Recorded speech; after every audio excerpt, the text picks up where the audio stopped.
Good morning. My name is David Bolton. You might have expected Mike Sfraga to be here. I certainly did.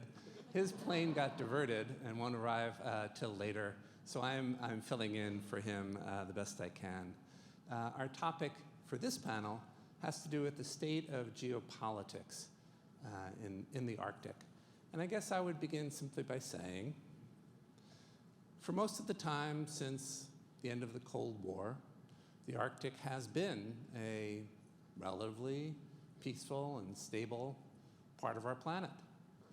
The nations and the peoples of the Arctic have come together. They, among other things, created the Arctic Council and other Arctic institutions. They have brought into being no fewer than 5 binding agreements about the Arctic. And it's not to say that the Arctic hasn't had its share of challenges, but they have not been so much geopolitical challenges. The challenges have been more, as we've already been hearing, environmental and socioeconomic in nature. And the nations and the peoples of the Arctic have come together for the most part to try to address those challenges, to pursue their common interests. A lot of that has changed. Beginning February last year with the full-scale invasion by Russia of Ukraine, the geopolitical circumstances of the Arctic today are really rather different.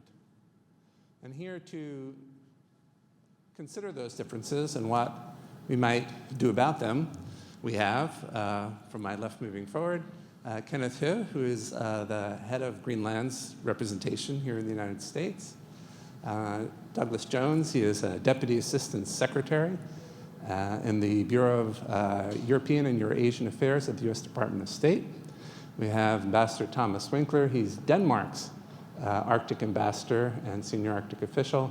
And finally, Ambassador Louise Kalle. She is Sweden's Arctic ambassador and senior Arctic official. So those of you who want to submit questions, you can do so. I think you got some instructions before on using the app. You can type in your question and press ask to submit it. But to get us started, I'd like to just pose a kind of open-ended question.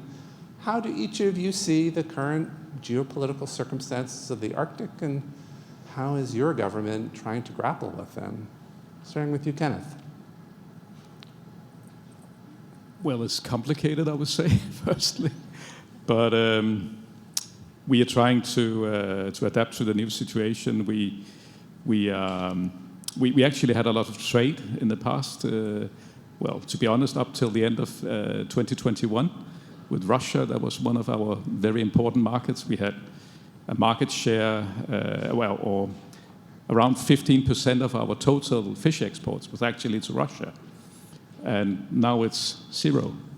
So we have, and this was very much a wish from the government, and we have joined the EU sanctions. Even though we are not a member of the EU, we have decided to join. Or we did that last year, and we have been able to find new markets for our fish product. It's been tough, but yes, it's different. It's a very, very different and rather complicated situation.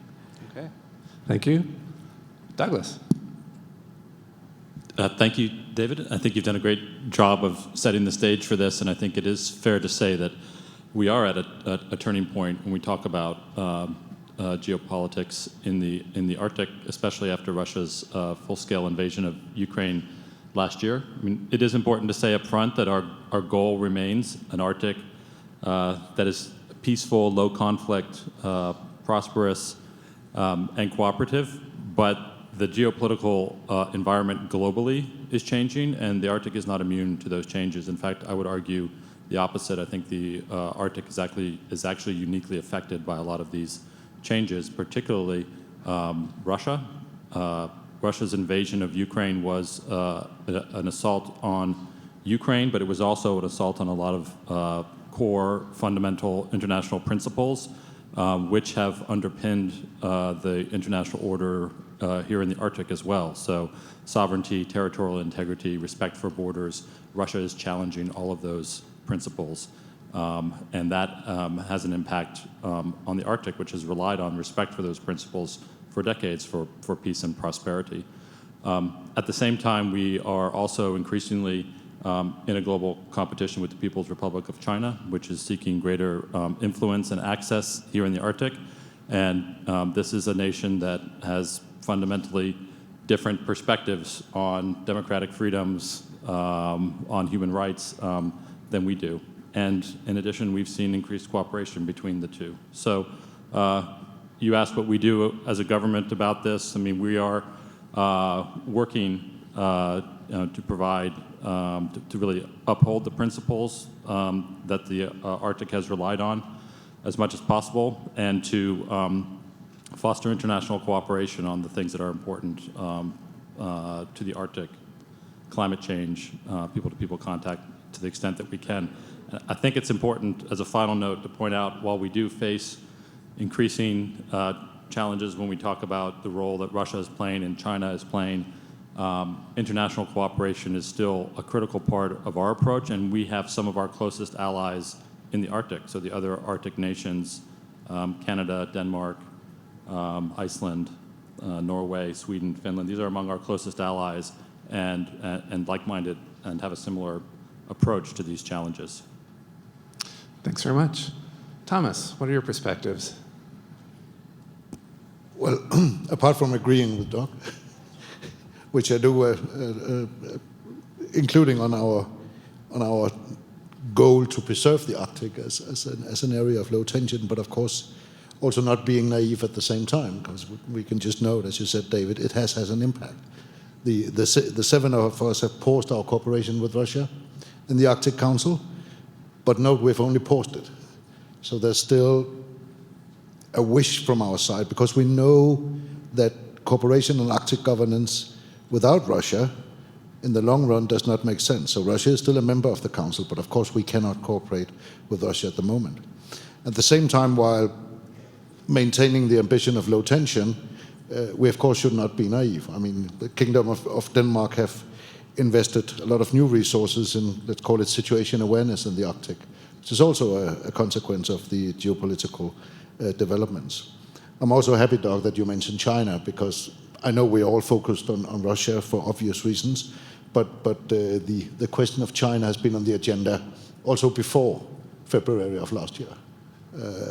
China may not longer call herself a near-Arctic state, because she even found out that that was too stupid, but her ambition remains the same, and we have to watch that. And I think personally the agreement signed between the two presidents when they met in Russia on cooperation on the Northern Sea route is something that we should take note of.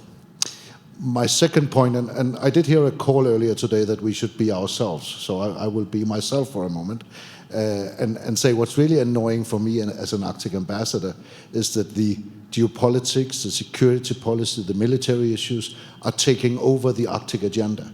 At least if I read the Danish press, it's like there's nothing else up there than security. And we all know that what's really a challenge for the region and with a global impact is the climate change. It's the environment, it's the socio-economic development. And I think we have to remember, and I'm happy that this symposium do focus also a lot on these issues. And I think that's important when we talk about geopolitics, to remember that let's say, the old challenges are still there and need to be addressed by all Arctic states and all other partners who are interested in a positive development in the Arctic. Thank you. Thanks very much. Louise. Hi, thank you. Well, a lot have been said, and I agree with everything. Maybe I should start with where Thomas ended. A lot in the media, especially the last year when we talk about the Arctic, is so focused on the geopolitical challenges, the military threats.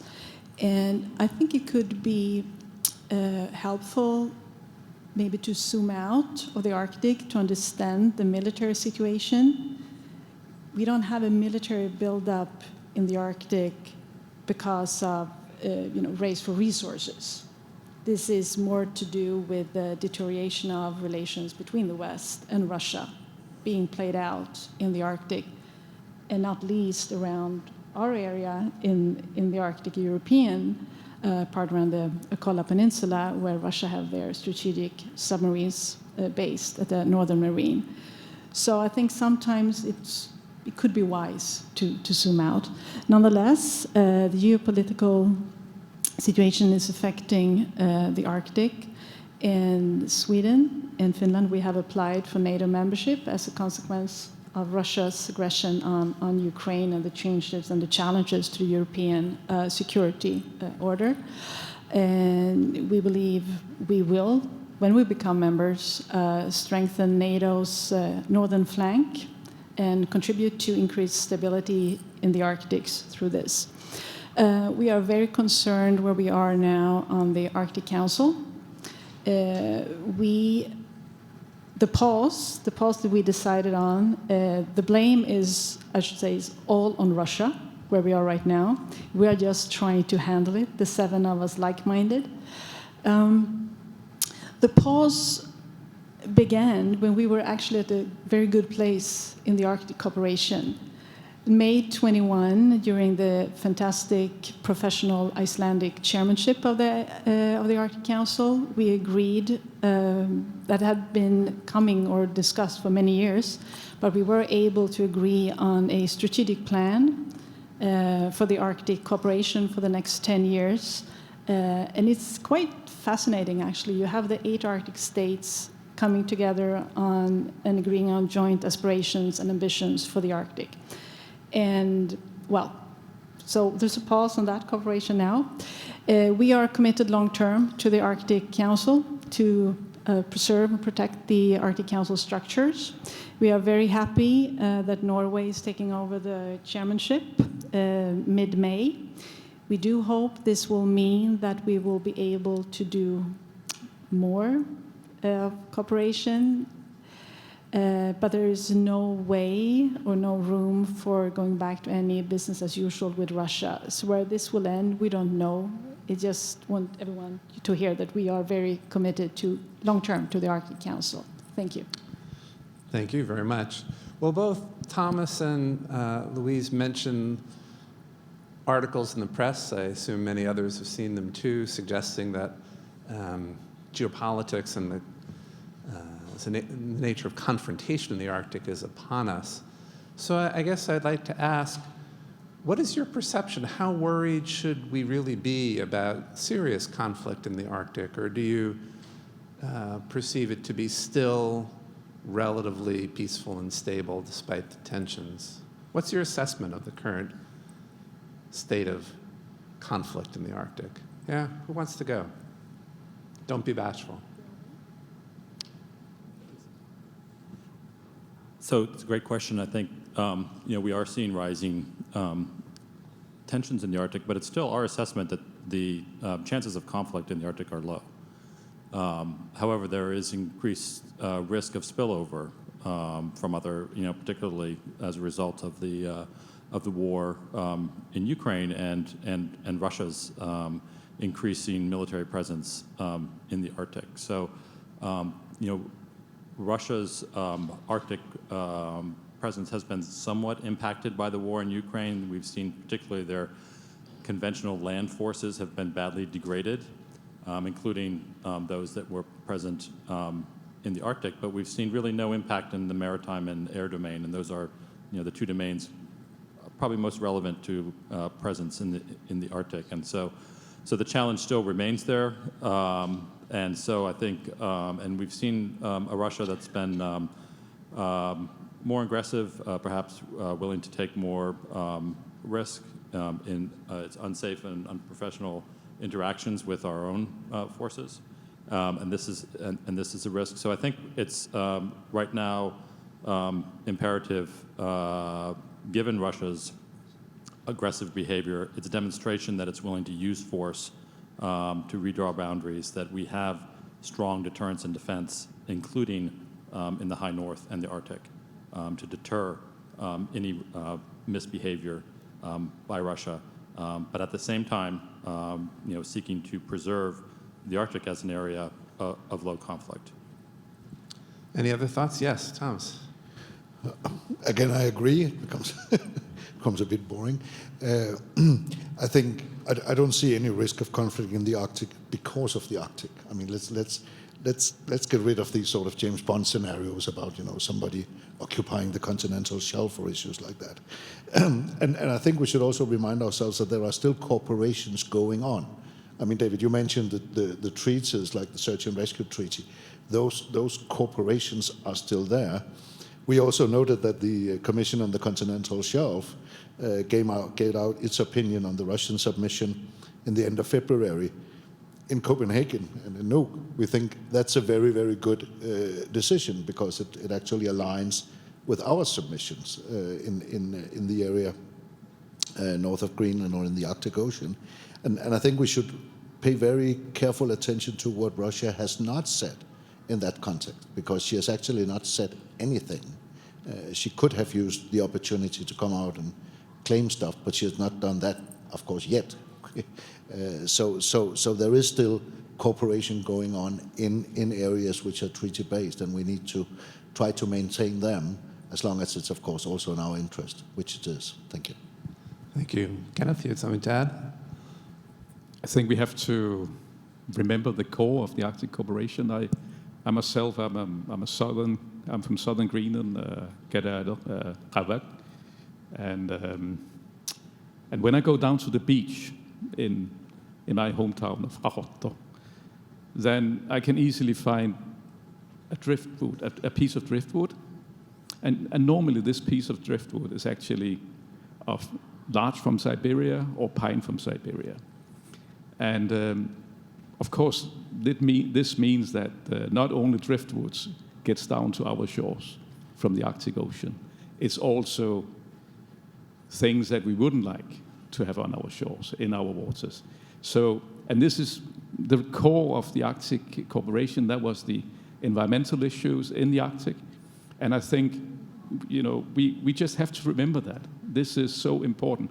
And we had a cooperation even during the Cold War on these issues, and we should try to find a modality to still being able to address these very important issues together, even though that it's so difficult, complicated. Thank you. Thank you. Louise, I had a question for you. You mentioned Sweden and Finland's application to join NATO. If you had told me 2 years ago that significant majorities in both countries, public opinion polls would support joining NATO, and that the governments would actually apply, what has it been like for Sweden and from what you know in Finland during this time of change as it relates to your perceptions of NATO and desire to become a member? Well, it's been a quick learning curve, I think, for many in Sweden.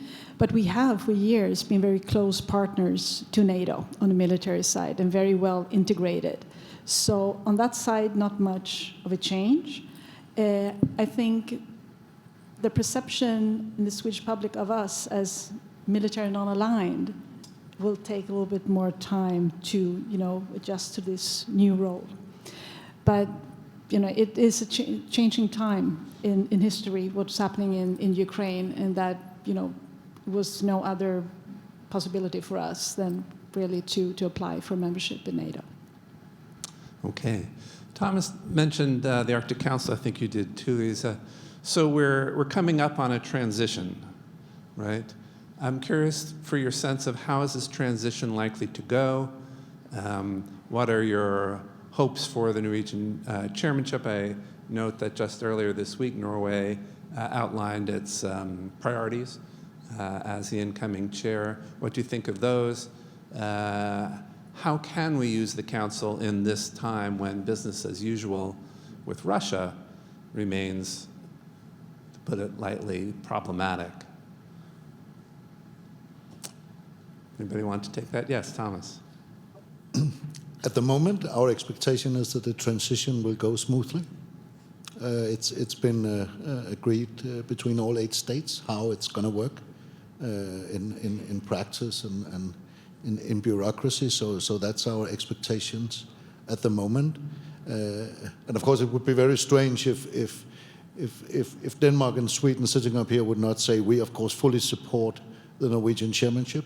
we align ourselves with their priorities.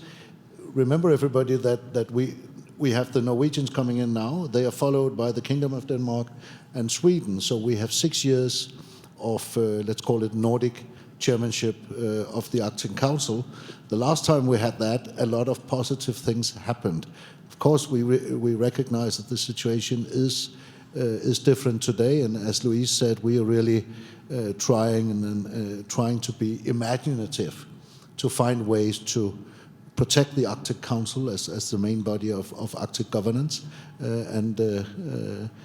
we do believe, as Louise also said, that Norway taking over the chair will be a step in the right direction. Thank you.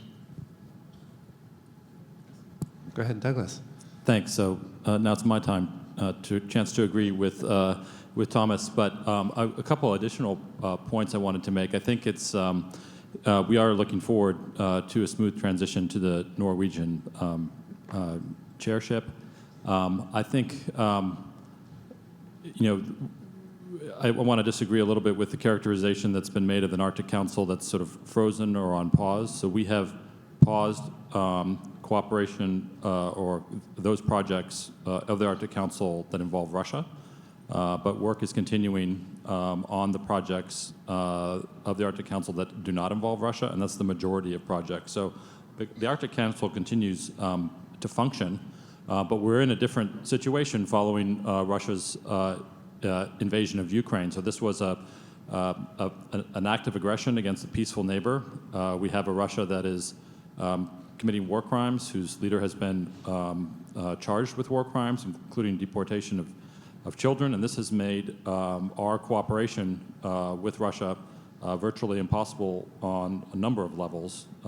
We have limited our cooperation with Russia, the Russian government, diplomatically, economically, and including in the Arctic Council. So, and Russia has not changed its approach in Ukraine, and so this is why we do not see.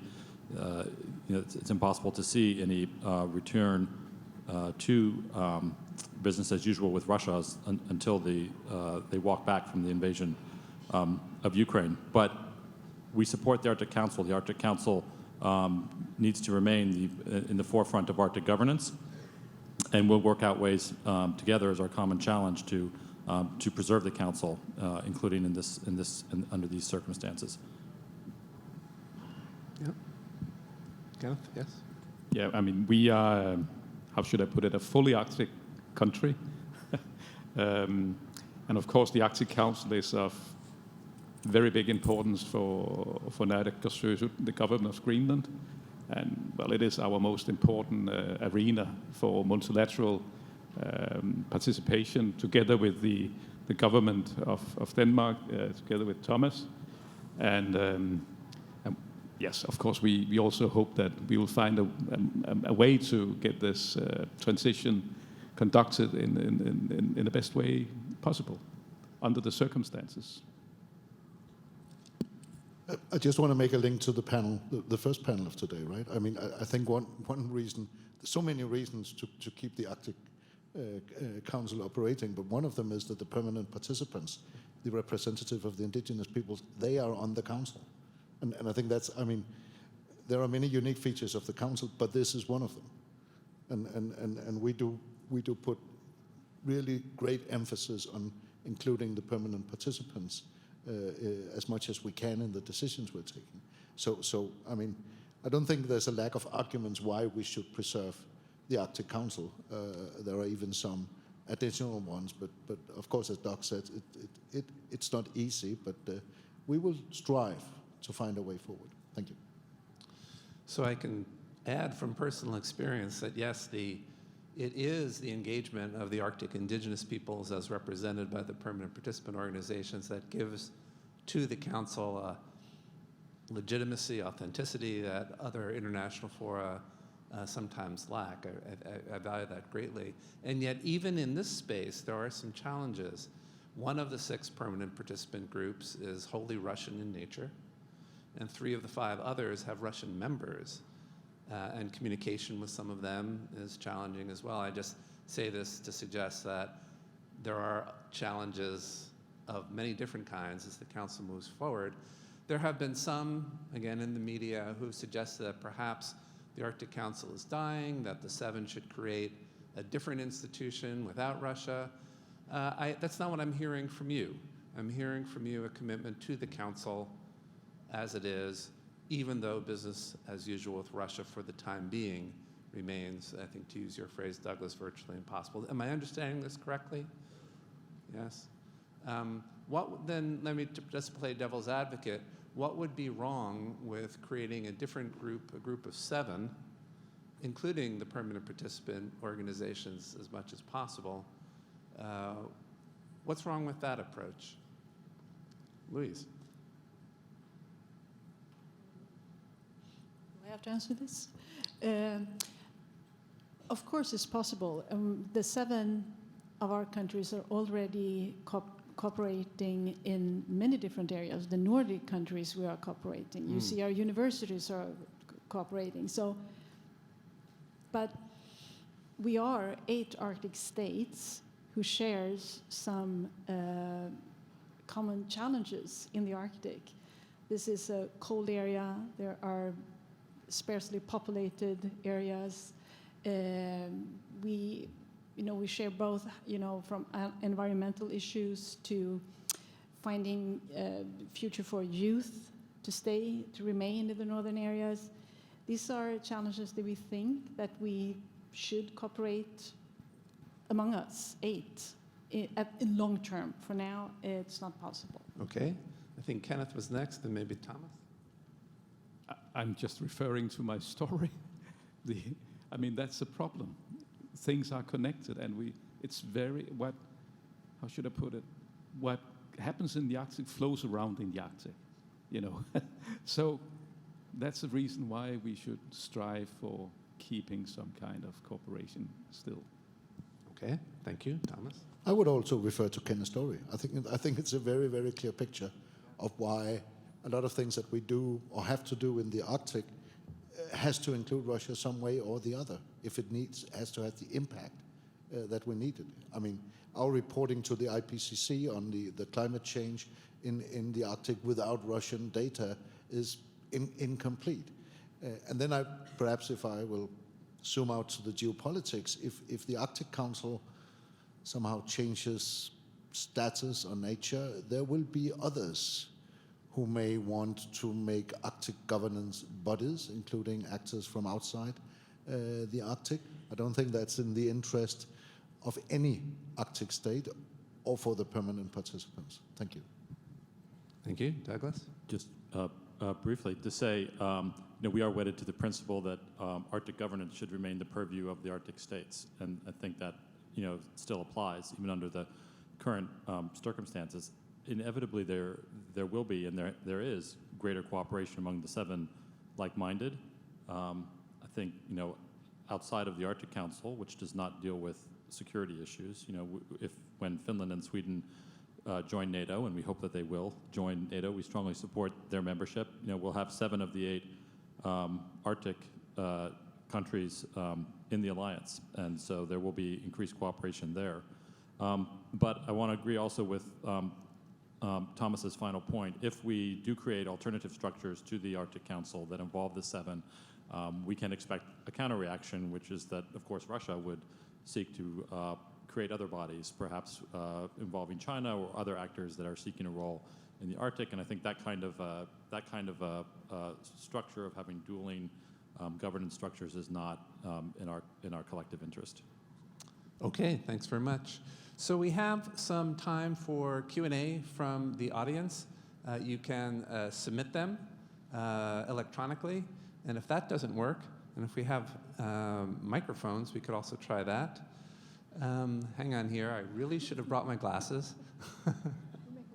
So one question that has come in, we will start with, and any of you who might be interested to take this up would be welcome to do so. Do you see a path forward in regard to cooperating with Russia in the Arctic in the future? Yes, that was a question I was interested in asking as well. Take out your crystal ball. What does the future look like to you? Louise looks like she's a brave woman.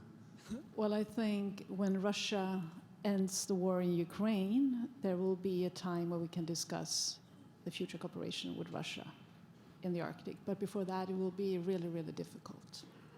Okay, any other thoughts on this? Yes. That's exactly right. I mean, we are in this situation because of Russia, because of decisions that President Putin has made to invade Ukraine, and he can end the war today by stopping the war and withdrawing his forces. It's up to him. It's not Ukraine cannot. If they stop fighting, it's the end of their country.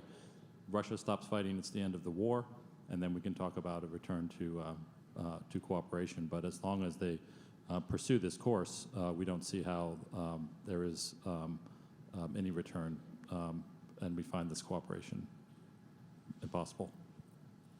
Okay, so next, I really should have brought my glasses. What can NATO and NATO adjacent states do to curb Russian and Chinese influence?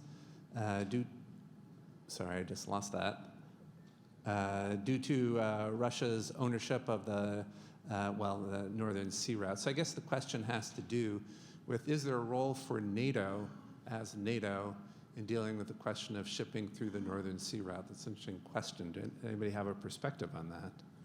I'm not sure I would know how to answer that.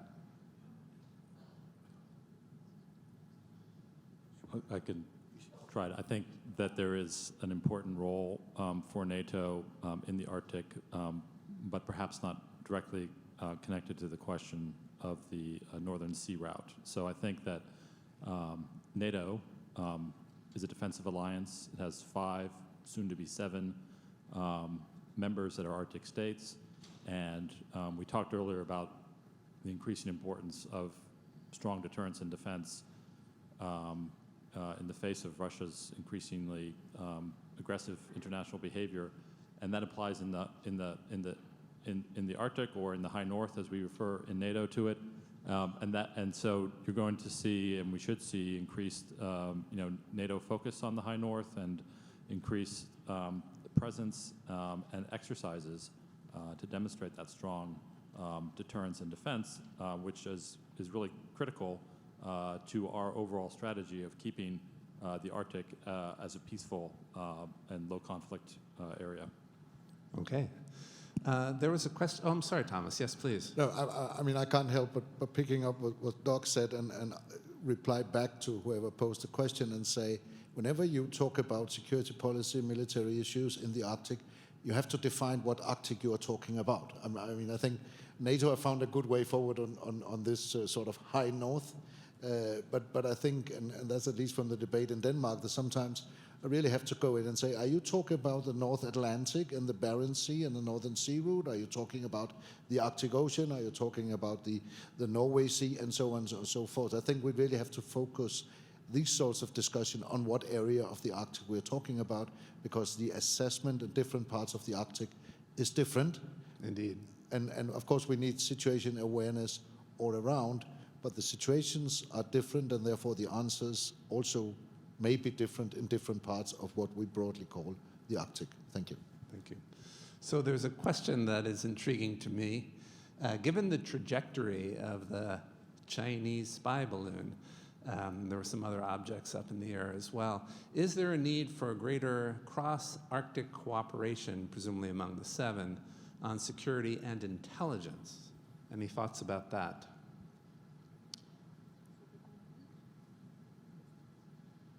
Is everything going fine? Well, first of all, I think on the Chinese spy balloon specifically, it did demonstrate the capabilities of NORAD.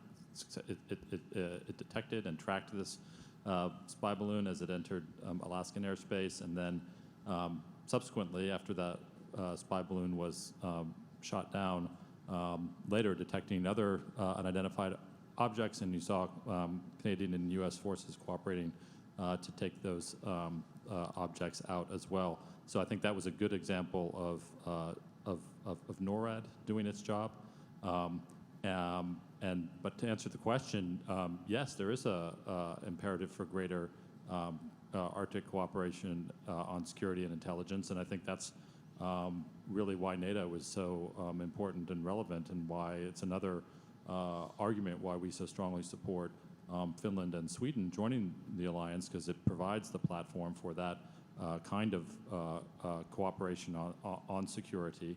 And we believe that, these are two countries that importantly share the values strongly of the alliance. This is not just a military alliance. This is an alliance of values, and these are countries strongly committed to the democratic principles that we are sworn to uphold in the alliance. They're also highly Arctic capable allies, and they will bring a lot of capability and knowledge to the alliance, and I think not only make all of us safer and more secure as allies, but also bring stability and security to the Arctic more broadly. Okay, any other thoughts about that? Kenneth? I think it's important to remember that the Arctic Council isn't a forum for hardcore security issues. It is the more soft issues that we're working with. Security hasn't been a part of the council ever. And I think that's a good thing, actually. Yes, and that's a good thing. Yeah, my own view is that one of the reasons why the council has been successful in doing what it's been doing is because its mandate excludes consideration of military security issues. That would, in at least my view, very much have changed the nature of the council. Well, this panel was due to end at 5 to 11. I know we started a little late, but why don't you all join me in thanking the panelists for an excellent discussion. I look forward to seeing you in the rest of the conference.